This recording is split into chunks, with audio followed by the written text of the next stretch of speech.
great pleasure and honor to be here. I'm very excited to share the floor with city mayors, government leaders, international organization leaders, as well as NGO leaders. My name is Wei Yu. I am the director of the Civic Tech Lab, currently located at National University of Singapore. So I'd like to start my sharing with a question. When are smart cities not smart? Well, I guess the answer is already in the event's title. Smart cities are not smart if they are not inclusive. I'd like to use a recent example to illustrate this answer. So a very smart city, one of the smartest cities in Southeast Asia, you can probably guess, launched a very smart contact tracing application in the early days of COVID-19. This smart technology has won various international awards since its invention. The technology uses Bluetooth, a common feature on all kinds of smartphones, to trace people who are in close contact with each other, with COVID positive cases. If I was within 5 meters distance to a COVID positive person, I would receive a message alerting me about this contact and urging me to stay at home, not spreading the virus. Very smart and very useful, isn't it? However, 3 months after this smart application was introduced to the public, only 17% of the population downloaded the application.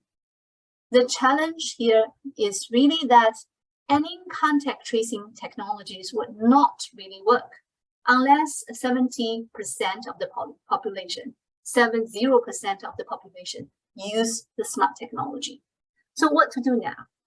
Well, technologists came to ensure the public that there are no safety issues or privacy breach with this mobile application. Leaders came out to urge the public to adopt it and said lockdowns would not be lifted if we don't hit the magic number, 70%. Still, the adoption speed was slow. Well, some really smart technologists thought of an alternative technology. Not as smart as the first mobile application though. How about, they ask, we introduce a physical token that uses the same Bluetooth technology but does not require any access to your smartphones. This token looks like your car key with very little aesthetics, I have to say. However, 3 months after the token was available for free at all community centers in this smart city, 70% of the population adopted the token. So what can we learn from this story? Well, in order to be smart, we have to be inclusive. This is not just a matter of moral judgment. It's also a practical strategy. People look at the same problem using very different perspectives. In their minds, the problem formation might be as different as the problem solution. So it seems that there is a common problem fighting COVID-19.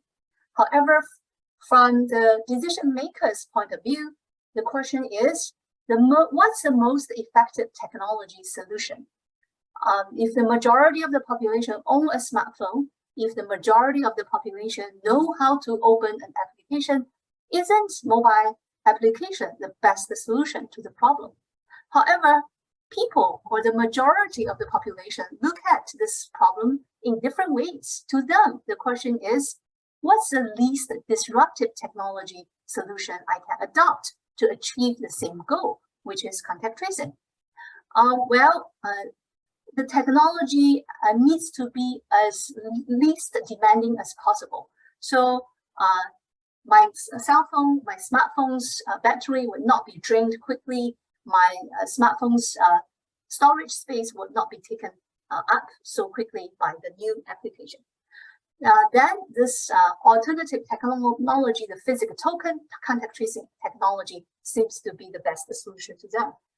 Yet we are still not asking what's the problem then for the minority of the population. There are still 5% of the population who don't own a smartphone at all. These people are mostly the elderly and children.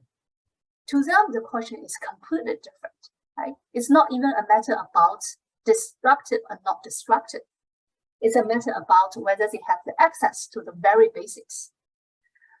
So in order for these kind of different perspectives to problem formation to emerge as early as possible, I'd like to make a proposal for a two-step deliberation method.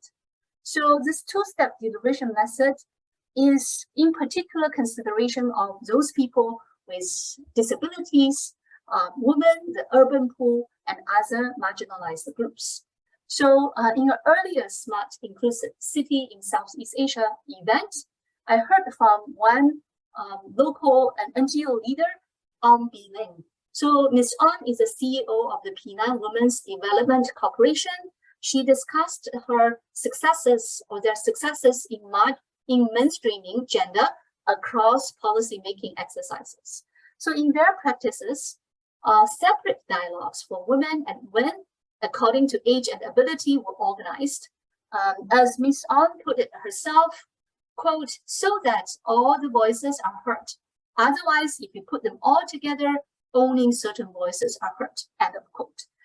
I like to here emphasize that in order for all these voices, especially the minority voices, to be heard, we probably have to take two steps to deliberate on public issues. The first step is to let minority groups start from their own smaller and safer versions of deliberation. So in these safer and more inclusive spaces, minority group members can feel free to discuss their personal experiences, and it's totally fine to be highly emotional there as well. But these in-group deliberations do not stop at experience and emotion sharing.